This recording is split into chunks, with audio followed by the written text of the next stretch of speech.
The magnitude of the vectors OB, OA and OC in the given figure are equal. The direction of OA plus OB minus OC with x axis is. तो ये जितने भी vector हैं हम इन सब का magnitude suppose R मान लेते हैं। तो जो OA वेक्टर है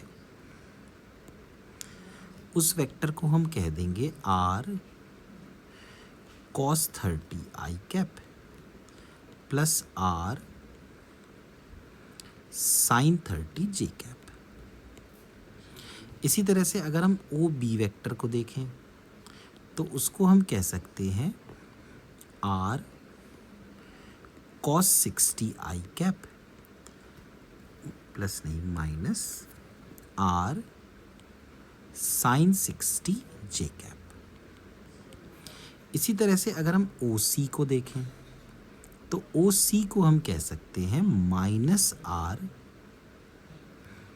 cos 45 I cap plus R sin 45 j cap. तो OA plus OB minus OC, OA plus OB minus OC।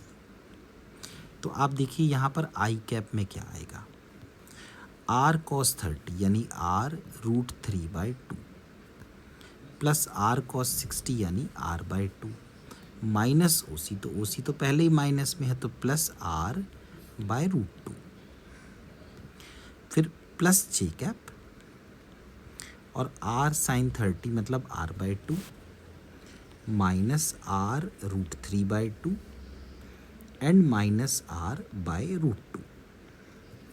तो अब इनसे हमसे कहा है x के साथ कितना बनाएगा, तो मान लीजिए थीटा बनाया तो tan थीटा को आप लिख सकते हैं 1/2 R हमने हटा दिया minus √3/2 minus 1/√2 upon √3/2 plus 1/2 plus 1/√2।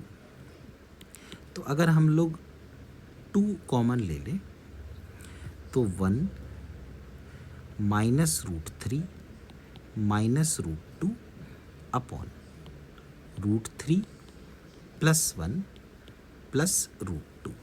तो ये आंसर आ जाना चाहिए।